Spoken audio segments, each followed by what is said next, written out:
Hi guys, it's Sweet Tooth. Right, second part. The first one, the camera and a battery. So this is the second part of my plum waiting wine.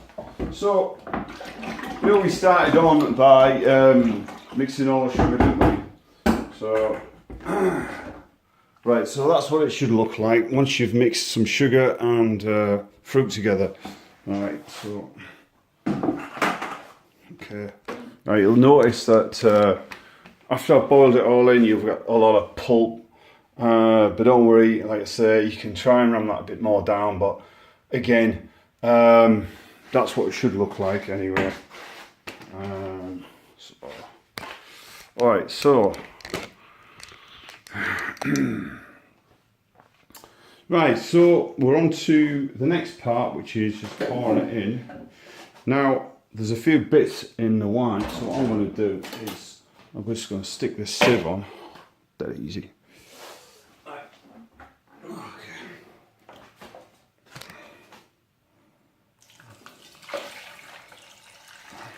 There might be the odd pip, you see, that's still, you still get. So.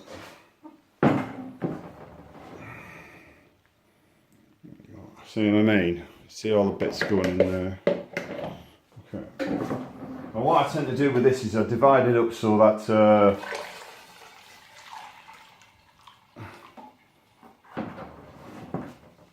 it's even Stevens. One of the best things he ever designed when it sieves. I've got a few of these. I've got 2 given actually this year. Never go wrong, especially for winemaking.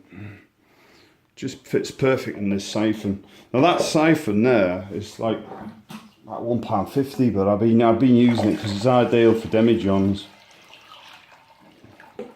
You'll notice that the mix is all over the place. It's one height and slightly one's bigger than the other. So I'll show you what you do with that. Right, self-explanatory, really. Have you noticed it's nicer coming in? Yeah. Now this mix is very, very strong. You might think, oh, there's not a lot there, Sweet Tooth, but it's not. It's not the amount; it's the actual concentrate you've got to be thinking of. So now we've got too much in there. So now we're just going to pour some in there. Make that up a bit.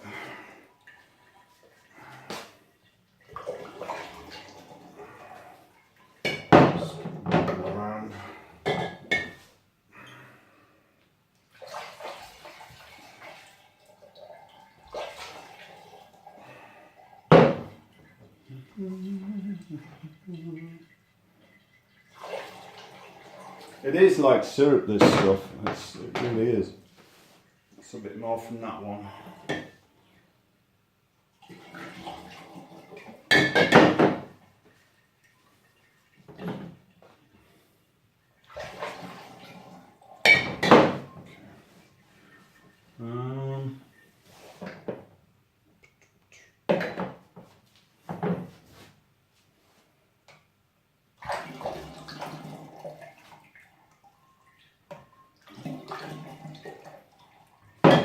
So that's all about even now, so you can see they're all about, if I put the camera on, just see, that's how it should be. I use 7 demijohns because, well, I've always used 7 demijohns. So, next part about it is, I'll flip the camera around. Now that's something else that some people say, well, why don't you use sterilised water? Again, more money, more expense. So, straight out the tap. Now this is good old Yorkshire water. It's not hard. If it was hard water, I would advise to put some clear or put some sterilised water in there for sure.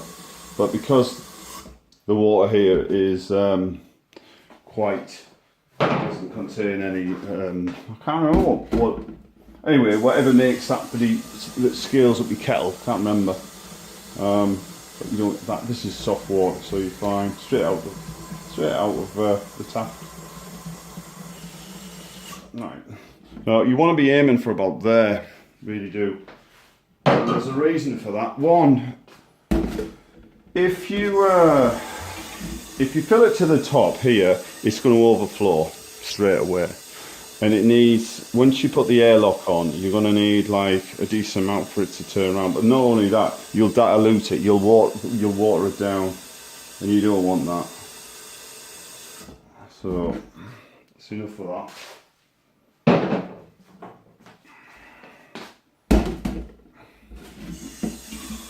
You can pick up demijohns from Wilkinson's, Boys, car boot sales.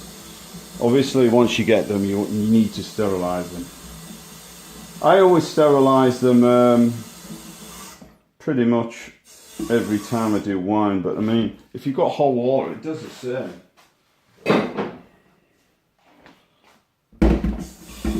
I mean, there is purists out there that have to sterilise everything from spoons right down, and I generally do, but not wine making. I mean, years ago when we used to make mead, there wasn't all these sterilising tablets and stuff about. They just used hot water. Right.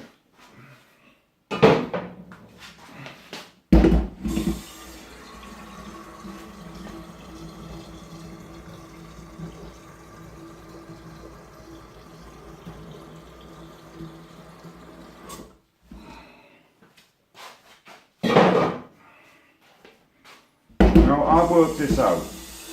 Okay, so the fruit was free, the sugar was 50p a bag, so that's £2 I've spent already. The yeast and new ingredients are going to probably set me back at £1. So, call it the energy. Let's call it £4 for the water and stuff.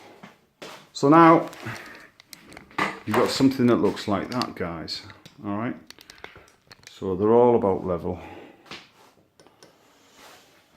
So here comes the magic. Now all I use is standard Allinson bread yeast, dried yeast, right? And this is 2 years old now. Don't believe in what people say about you having to use fresh yeast every year. It's all a load of bull. Really is. Again, another funnel. Make sure that the funnel is dry, okay? Otherwise the yeast will just collect in that. Now I use what I call as a full tablespoon measure, alright? Now, you get one of these exactly full. You see that? Dump it in, bang, done. You get another one, bang, done. And just keep repeating. Full, right to the full, all the way. This is just standard baker's granules. Bacon bread granules, that's all it is. Another one in there. You see how it's starting to ferment out a little bit? So this will have this will just be like cloudy lemonade flat cider, you know what I mean? You know the traditional cider. This is traditional scrumpy and plum with a touch of plum in it. So that's that done. I can't find where this is, but I'm going to show you what I get. Right.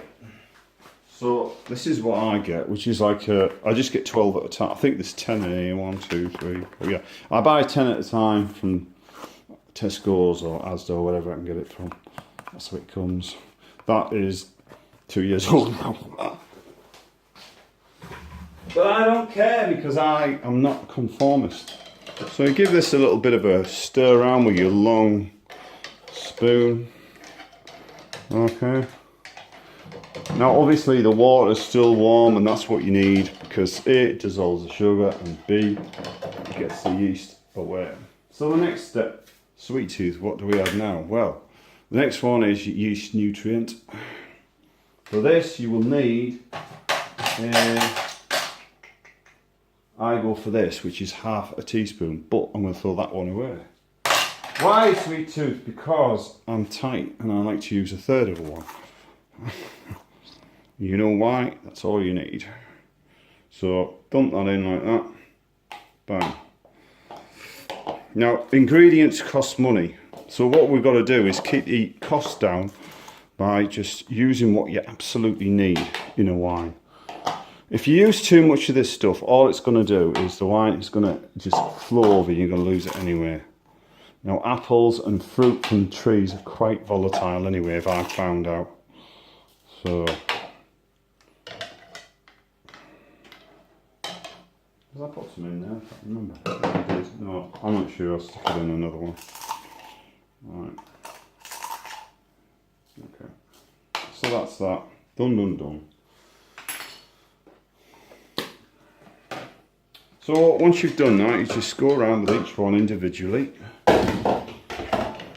How long is this video running for now? I can't remember. Ooh, we're on to 10 minutes. Right, okay. I try to keep my videos to 10 minutes, but as you see, sometimes it doesn't always work. So now, all we do is we get the bungs, of we call it a bung. It's just a rubber.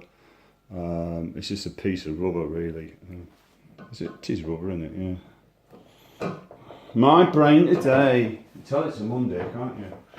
Right, so guess what we do with that now? I'll give you a question.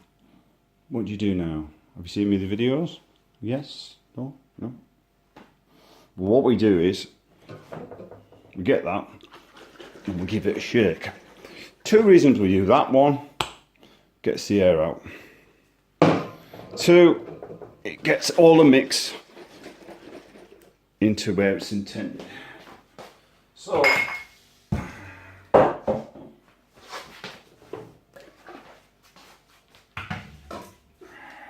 again, I'm going to transfer this now over to where I'm intending to put the wine. Now, we've got cooler climates, cooler temperatures now, but it's still quite warm being September. So, it may take a little bit longer to brew than my pineapple wine and my plum. But fear not, wine lovers, brewers, whatever. So it's still got a little bit of apple in there. No, not apple. What am I talking about? That's the yeast. Don't worry about that. Don't worry if there's clumps of yeast in there to begin with. That's natural.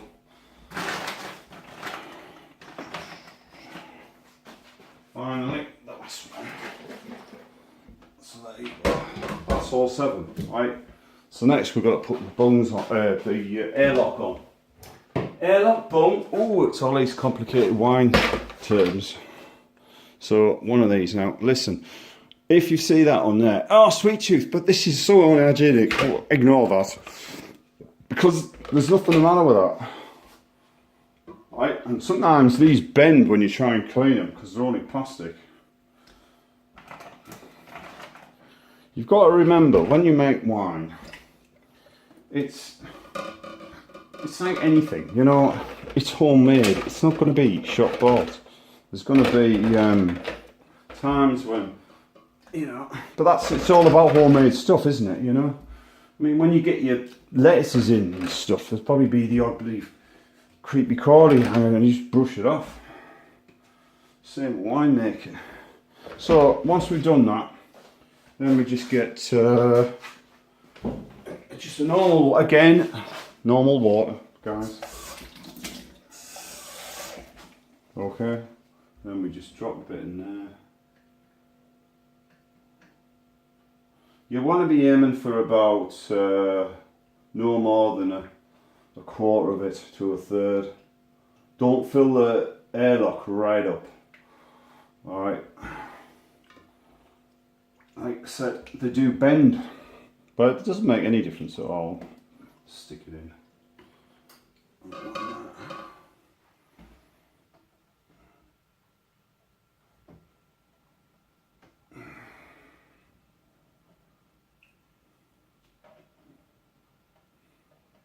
I would imagine I've got a few people commenting about this, but this is how I do it, and well, if you don't like it, you know, not tough. This is how I do it. This is the quickest way, and it's my way, and I've always done it this way. It's always given me good results.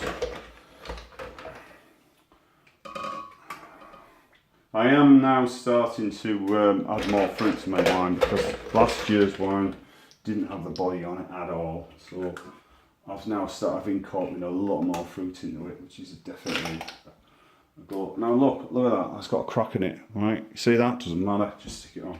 Makes no odds at all. So now, you see, that's starting away. So you see that one there. So I'm going to now attempt to pause this and see when it starts to bubble. Okay guys, I'm back again. So this has been brewing for about 20 minutes. Obviously the kitchen's now, instead of a shit tip. And you see now guys where it's starting to bubble. And that's how it should look. Your yeast should start to make a froth there, and you'll see all the demijohns just bubbling away.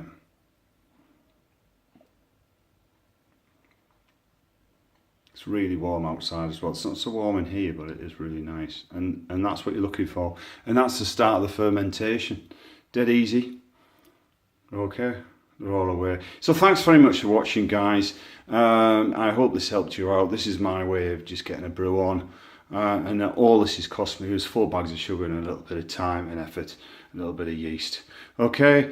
You can't get much cheaper than that, and as I said, this time of year fruit's pretty about. You can do this with pear, plums, apples, whatever. Okay, I've even done this with banana as well. Thanks for watching, catch you later, bye.